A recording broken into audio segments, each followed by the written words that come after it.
அதனால தாயார் உத்தரவு பிரகாரமாக 7 வண்டி சோத்தையும் மாட்டு வண்டியில கட்டிக்கிட்டு அந்த எறும்பு கடாயை கொண்டுகிட்டு எடுத்து வாடா சாதத்தை சாப்பாடு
இந்த பக்காசுரன் எங்க போனானே தெரியல. அதற்கு அதனால சாமி ஒரு யோசனை. என்ன யோசனை? இந்த சாப்பாடை அந்த பக்காசுரனுக்கு தந்தாதானே கொடுத்துருவோம். சரிங்க, பக்காசுரனுக்கு தந்தாதானே இன்னொரு நாளைக்கு இன்னொரு கொண்டு வரான்னு சொல்லி ஆமா அவனோட எதிர்பார்த்துருப்பா. சரி, அதனால எனக்கும் கொஞ்சம் ஆயாசமா இருக்குது. அதுக்கு சாப்பாடு பார்த்த உடனே எனக்கு பசி அதிகமாயிடுச்சு. சாமி உனக்கு இது பத்தாது சாமி. 7 வண்டி சோத்தையும் 3 வண்டி அப்படி 7 7 14 உனக்கு 14 வண்டி சாப்பாடு வேணும். உன் உடம்புக்கு 3 வண்டி அப்படியா? 3 உண்டையா? எல்லாத்தையும் நாம சாப்பிட்டோம்னா சாமி பசியோட அவன் காத்திருந்து செத்து போயிடுவான். பக்காசுரன் போலினா கொன்றுவார் சாமி. இருக்கிற மக்களை எல்லாம் என்னை பத்தி உனக்கு தெரியாது. நான் சாப்பிட்டு பார்த்தது இல்லையே. நீ சாப்பிட்டு வந்துட்டா நான் மிருகமா மாறி விடுவேன். நீ இருக்கிறதே மிருகமா தான் சாமி இருக்கிறேன். என் தேகத்தை பத்தி தெரியாது அவனுக்கு. தெரியாது. என்னெல்லாம் பக்கா சொல்றேன். இவ்வளவு சுவாத்தியை விட்டுட்டு எனக்கு சாப்பிடறதா இருந்தா பிய வர மாதிரி இருக்குது சாமி. அது இதுக்கு சொல்ல எனக்கு அதனால இப்போது என்ன செய்யலாம்? இந்த 7 வண்டி சுவாத்தியும் அவன் ஒருத்தரே ஆத்திக்க போறான். நாம ஒருத்தரே இல்ல, நீ ஒருத்தரே சாப்பிடு. நான் சாப்பிடுறேன். உன்னையத்துக்கு சொன்னேன். நீ சாப்பிடு, நான் சாப்பிடுவேன். கொஞ்சம் கொண்டு வந்து தோறேன் சாமி. இல்ல சாமி, கொஞ்சம் ஏதாவது இனிப்பா குளுக்கோஸ். அப்படி சொல்ல இந்த மணிக்கு வைத்துக் கொள்.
மனுஷனாடா நீயா?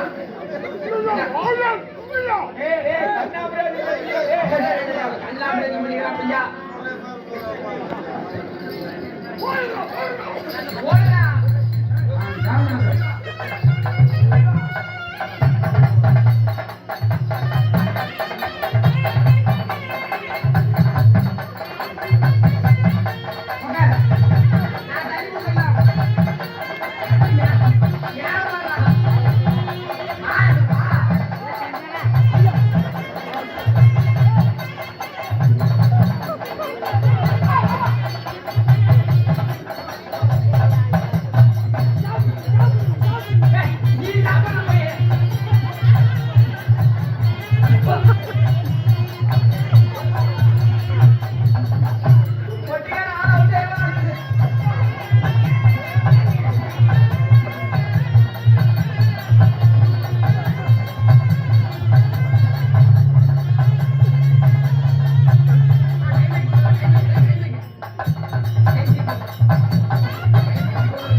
இந்த ஊர்ல தானே எனக்கு காதலெல்லாம் சோறு ஊட்டிட்டு இருக்காங்க.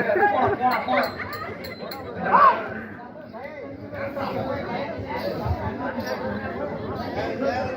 இந்த 7 வண்டி சோத்தையும் 3ஆவது உருண்டையை பிடிச்சோம். 3 உருண்டையில 2 உருண்டையை சாப்பிட்டு முடிஞ்சாச்சு. பாதி போய் தொண்டையில் இருந்துச்சு. இன்னும் ஒரே ஒரு உருண்டை இருக்குது. ஒட்டியாரம் முளைப்பானால தான் சத்தியாகம்.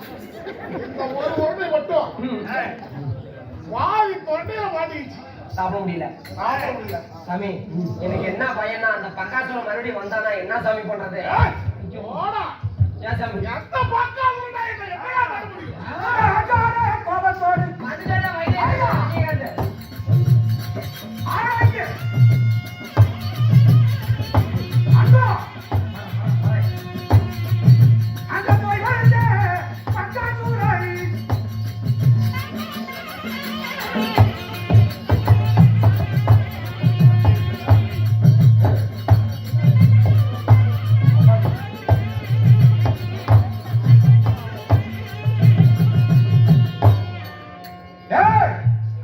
எனக்கு பசி மீறி விட்டது. ஆமா ஏண்டா ஒன்னும் சாப்பாடு வரவில்லை? தெரியலையே. நான் என்ன தெரியவில்லை. நான் வந்திருக்கேன். நான் வந்திருக்கணும். தாங்க மாட்டீங்க. எங்கடா சாப்பாடு? 7 மணி சோறு. 7 எவ்வளவுடா? கொட்டகத்து ஊறுகாய் நாமடி. எங்க? அண்ணனை நடிச்சு சாப்பிட்டாரு. அண்ணனை செட்டுக்காரங்க. எங்க? ஏண்டா?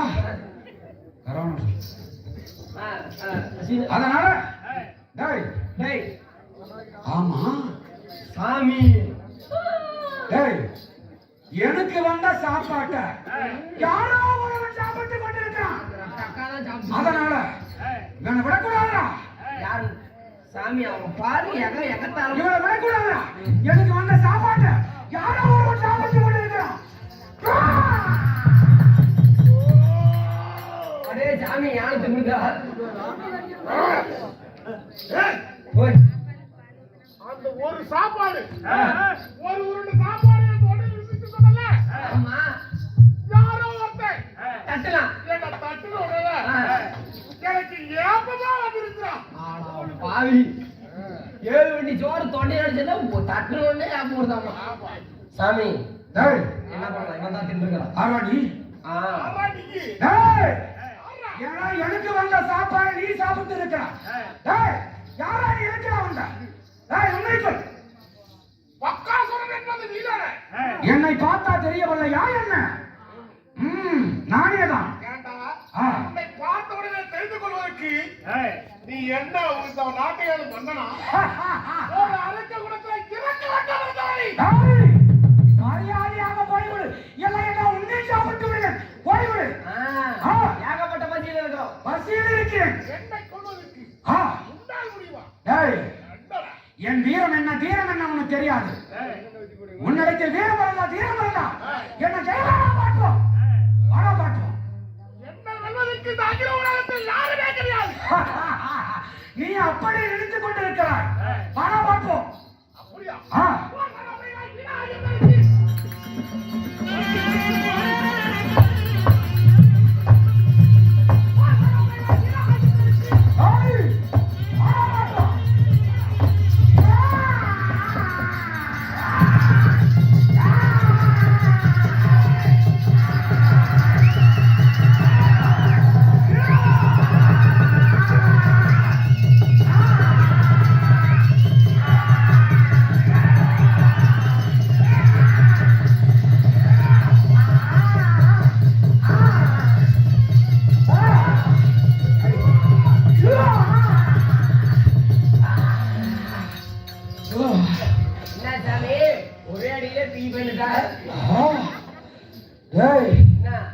இப்பதான்டா புரிந்து என்னது ஏனென்றால் எனக்கு மயக்க வருது தெரியுமா என்ன சாமி நான் பசியில் இருக்கேன் ஆமாங்க அவன் திமிட்டான் எனக்கு வந்த சாப்பாட்டா அவன் சாப்பிட்ட பிறகு தெம்பாக இருக்கிறான்டா சண்டைக்காரன் அப்ப நான் விட மாட்டேன்டா அவனை வாடா பசியிலே அவனை கொண்டு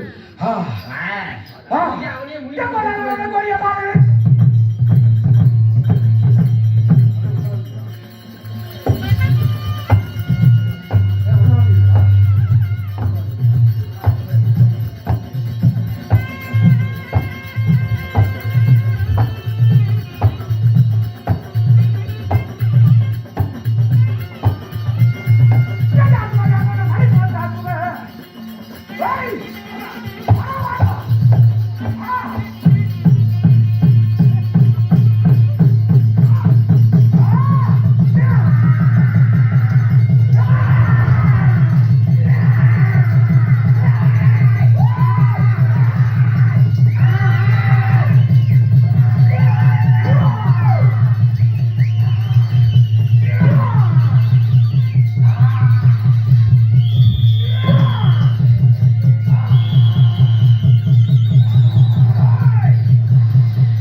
நாட்டை விட்டு போவதா உன்னை மடித்து போவேன்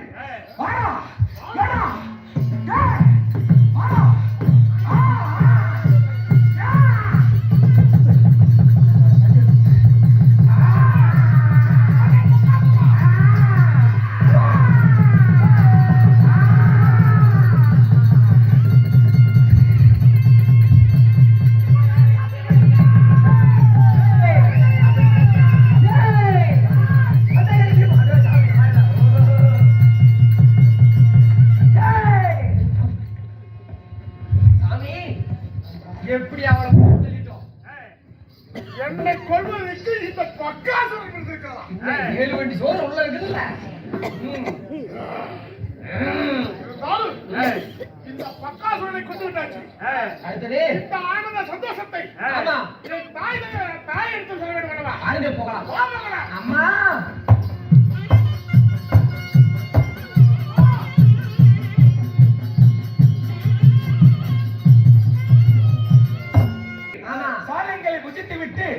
பிறகு 7 எருமைக்கடாவை எல்லாம் அவித்து விடுகிறார். அப்போது பக்காசுரனை வதைத்து அக்கராகரம் 300 மங்கலம் போகும்போது இந்த 7 எருமை கடாவெல்லாம் வண்டிகள் எல்லாம் ஆமாங்க அங்கே செல்கிறது அக்கராகரம். அக்கராகரத்தில் உள்ள மக்கள் எல்லாம் ஐயோ அந்த பக்காசுரன் பீமனை கொண்டு விட்டு இந்த 7 எருமை கடா உயிர் தப்பி வந்திருக்கிறது என்று பயந்திருக்கிற வேளையிலே வெற்றி வண்டியிலே வருகிறார் பீமன் வருகிறார். அதை பார்த்து அக்கராகரத்திலே பக்காசுரன் மடிந்த பிறகு எந்த ஒரு குறை இல்லாமல் பக்காசுரத்தில் அதாவது 300 மங்கலத்திலே அங்கணர்களும் பிராமணர்களும் எந்த ஒரு குறை இல்லாமல் வாழ்ந்து கொண்டிருக்கிறார்கள். கதை இப்படி இருக்க அதாவது அடுத்தது பாண்டவர்கள் அரிக்க மாளிகையில் மடிந்து விட்டார்கள் என்ற செய்தியை அறிந்த துரியோதனன் இந்த செய்தி உலகிற்கெல்லாம் தெரியப்படுத்தி பங்காளிகள் இருந்தால் ஈமச்சடங்கு செய்ய வேண்டும். அதற்காக 56 நாட்டு மக்களையும் இந்த செய்தியை தெரியப்படுத்தி ஈமச்சடங்கு செய்ய வேண்டும் என்பதற்காக இப்பொழுது ஹஸ்தினாபுரத்தில் வேந்தன் துரியோதனன் வருகிற விதம்